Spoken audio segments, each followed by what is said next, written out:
existe uma questão de imprudência em termos de relação internacional. Né? A gente acabou indo por um caminho muito ruim, um caminho que acabou agredindo um parceiro histórico do Brasil, um grande investidor estrangeiro direto, e a gente precisa cobrar do governo federal, que tem essa responsabilidade, que conduz a política externa, energia nas negociações. Então a primeira coisa, a gente vai cobrar energia do governo federal nas negociações, que essas negociações sejam efetivas, né? Que tenham datas, que tenham prazos, que tenham ações concretas no US Trade Representative, no Departamento de Comércio, no Departamento de Estado. Então é fundamental um engajamento do governo federal nessa questão da negociação das tarifas. É fundamental isso nesse restabelecimento da boa relação com os Estados Unidos. E isso se faz com ações concretas, né? Com cronograma, com prazo, com planejamento. E isso precisa ser compartilhado com os setores, precisa ser compartilhado com os estados. E entendo que o governo, se precisar de apoio, poderá contar com apoio, deve pedir esse apoio, por exemplo, do Congresso Nacional. Então, é fundamental. Outra coisa fundamental é que o governo anuncie, né, imediatamente, assim como alguns estados já fizeram, aquelas medidas que vão servir de mitigação dos impactos.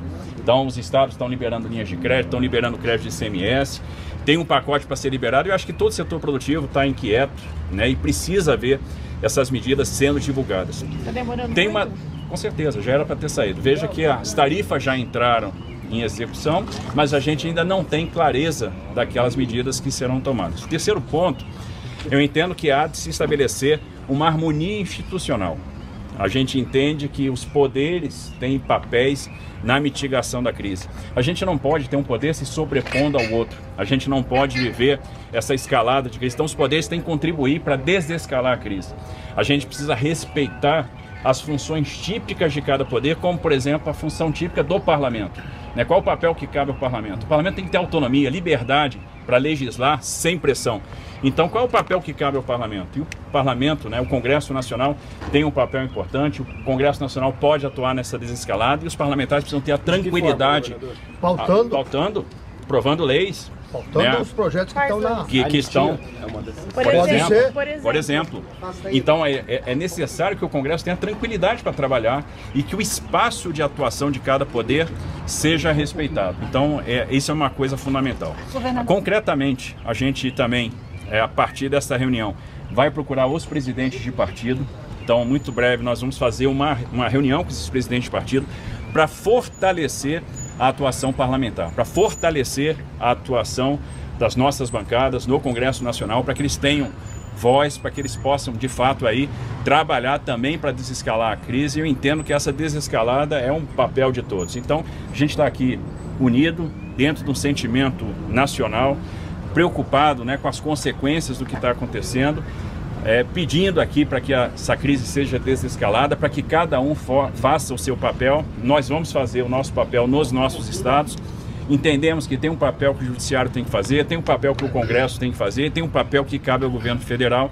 E nós vamos cobrar do governo federal essas ações, sem dúvida nenhuma. Governador, também falaram da participação do presidente Jair Bolsonaro, que o senhor fez visita, como é que foi essa visita? Nós falamos de todas as situações, né, e quando a gente fala em autonomia dos poderes, a gente está falando disso também. Como é que foi essa visita ao ex-presidente? Como estava o Bolsonaro, governador? E nesse contexto, qual que é o papel do Judiciário agora, governador? Eu acho que todo mundo tem que desescalar a crise. A gente já tem comentado aí, né, que o que tem acontecido, isso tem sido objeto de vários editoriais, de várias matérias. Eu acho que vocês mesmos têm narrado o que tem acontecido, né? Não é possível que a gente, sob pretexto de proteger determinados valores, a gente agrida outros. Então, acho que está muito claro o caminho que tem que ser tomado. E a gente precisa encontrar saídas. A saída está quando cada um cede um pouquinho. Então, está na hora de cada um ceder um pouquinho, fazer a sua parte do que cabe para resolver. O Palácio do Planalto pretende... Governador, o Palácio do Planalto pretende tudo aquilo que foi exposto aqui pelo governador Tarcísio. Este encontro ele foi organizado pelo governador Mauro Mendes para que nós debatêssemos essas ações que vêm nos inquietando. Durante todo esse tempo, todos nós, governadores, procuramos saídas alternativas para tentar minimizar essa crise. Mas ontem, realmente, ao ver um presidente da República, num comunicado nacional, dizer que não tem nada a falar com o presidente dos Estados Unidos, realmente é algo que mostra a total insensatez de um presidente que, ao invés de preocupar com a economia do país, com empregos, com as empresas, com os investimentos internacionais, ele quer exatamente antecipar o processo eleitoral. É isso que causa indignação em todos nós. Ele não nos consultou para tomar essas medidas, mas nós estamos sendo penalizados. A situação de carnes hoje no meu estado de Goiás é preocupante. A queda do preço hoje é algo que preocupa todos nós, num setor que ele é um setor significativo na economia do estado de Goiás. Ora, se o presidente Lula não quer conversar e a ele interessa a crise, nós governadores não. Pelo contrário, nós queremos ampliar mercado e nós não queremos conviver com alguém que acha-se no direito de fechar o Brasil e penalizar o setor produtivo nacional. É isso que é inadmissível neste momento. E por isso eu acho que essa reunião de hoje, ela deu aqui algumas sinalizações, foram bem claras. Entre elas, que o Congresso também assumisse uma posição de mais independência, de mais coragem, para poder decidir. Não é possível um Congresso daquele. Eu vivi naquela casa 24 anos. Eu nunca vi um Congresso tão acovardado quanto se vê neste momento.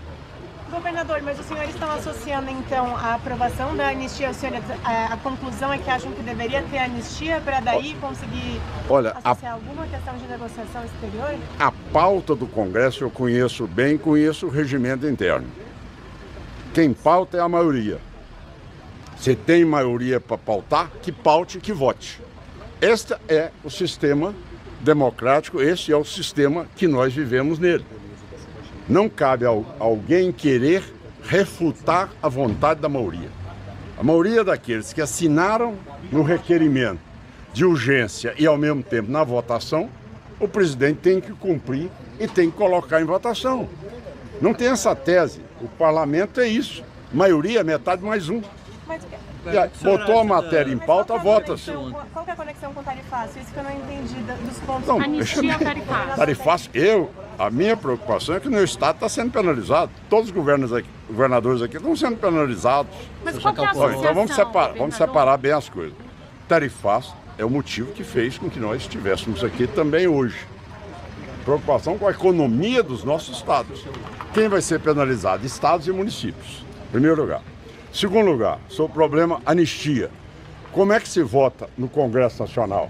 Maioria determina, pauta a matéria e vota-se a matéria. É isso aí. O senhor é a favor? Então são como? Dessa matéria? Sempre fui, sempre deixei claro e disse que chegando à presidência da República é o primeiro ato que eu assino da anistia ampla, geral e restrita. Já disse isso e repito aqui mais uma vez. Tá bem?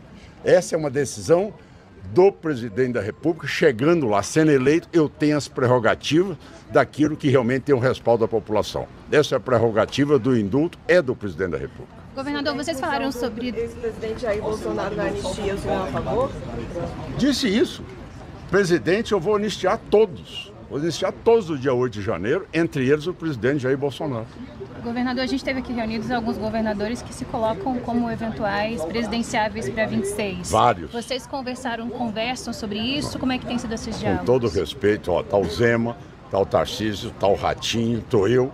Todos nós aqui somos pré-candidatos. Sem problema, espaço para caminhar o Brasil inteiro. Não tem problema, dificuldade alguma. Tá certo? Agora, o que você não pode assistir neste momento, e tem vários repórteres aqui que são repórteres experimentados do Congresso Nacional. Certo? Vocês nunca viram maioria deixar de ser pautada. O resultado se curva a decisão da maioria. Eu, a vida inteira, presenciei os momentos mais delicados do Congresso. E sempre o Congresso respeitou a vontade da maioria. Nunca se contestou o resultado do placar. Desceu o resultado, todos nós. Quem ganhou, aí pro abraço.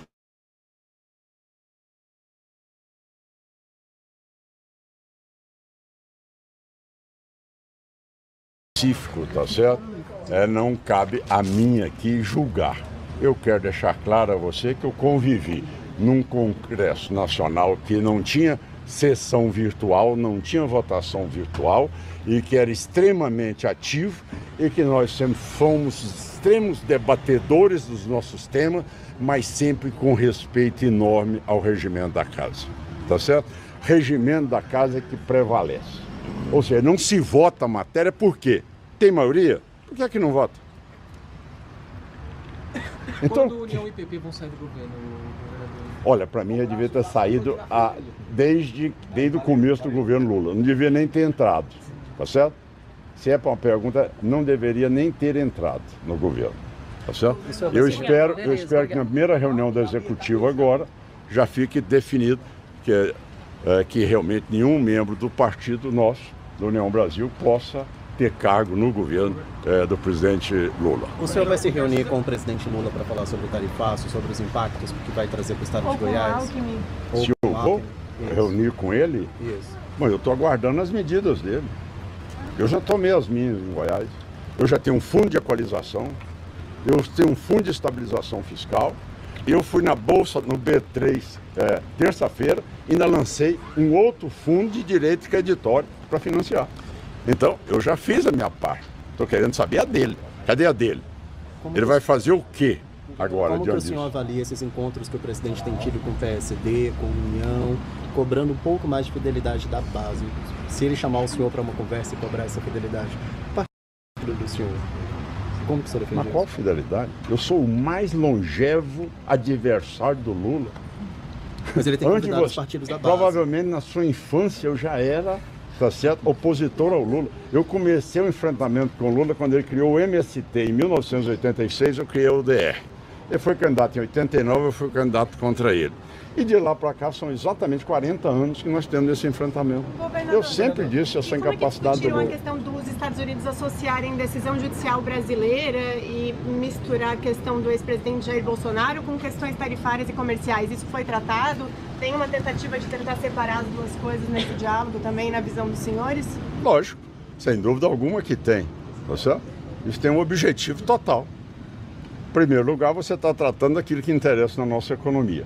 Tá certo? O tarifaço. É inaceitável uma tributação como essa e o garroteamento da economia do nosso estado. O segundo ponto que você coloca, tá certo, em relação a esse fato específico que é a relação ao problema do governo em as decisões.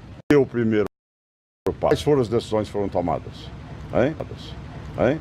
Quais provocações que levaram a isso? Então essa posição eu já deixei claro. Qual seja, o Supremo Tribunal Federal deve sempre, em decisões como essas, delicadas como estão, deve sempre ouvir o pleno. É isso que eu tenho colocado sempre. Decisões monocráticas só fazem acirrar o clima entre ali os membros e também junto à população. Neste momento se deve pautar pelo equilíbrio. O Congresso Nacional bota a matéria em votação, a maioria define. O Supremo bota a matéria em votação e a maioria decide. É assim que se governa. Não tem outro tipo de improvisar, isso é democracia.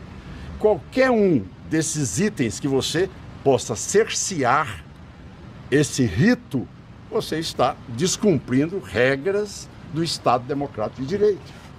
É isso aí que tem que ser dito com muita clareza e com muita coragem de enfrentar tudo isso. Governador, o Tarcísio disse que todo mundo precisa ceder para pacificar o país. De que maneira o STF deveria ceder num julgamento de uma ação penal? Levar para o pleno. Está aí a resposta. Levar para o pleno. Ninguém contesta a decisão judicial, é do pleno. Tudo bem. Agora, a Câmara dos Deputados, qual é a decisão final? É da maioria do plenário? Sim. Não se contesta. Isso é democracia. Você tem que entender que quem faz maioria comemora, ganhou. Certo? Você faz maioria na Câmara, você faz maioria no Senado, você faz maioria no Supremo. Então, se o presidente Jair Bolsonaro for condenado no pleno, não tem nenhuma contestação? Mas peraí, eu não estou prejulgando, eu estou dizendo que a decisão é do pleno. Agora, eu não sou da tese do achismo, não cabe a mim achar o que os ministros e como eles vão votar. Cabe a mim defender as teses às quais eu me comprometo a cumprir. No regime, no Estado Democrático de Direito, se cumpre as funções. Tá certo? O presidente da República tem a sua função, o Executivo e o Legislativo, com total independência. Agora, não são decisões monocráticas em nenhum dos poderes. Um cidadão só não pode dizer o que vai votar na Câmara ou no Senado. Um ministro só não pode dizer o que seja a definição do Supremo. Entende? Então, quando você tem essa decisão, você tem coragem de ter o resultado. Pronto, acabou. Não tem nenhum constrangimento de debater esse assunto. A maioria ganhou. E pronto. Está decidido. E vamos continuar a vida. É assim que se governa.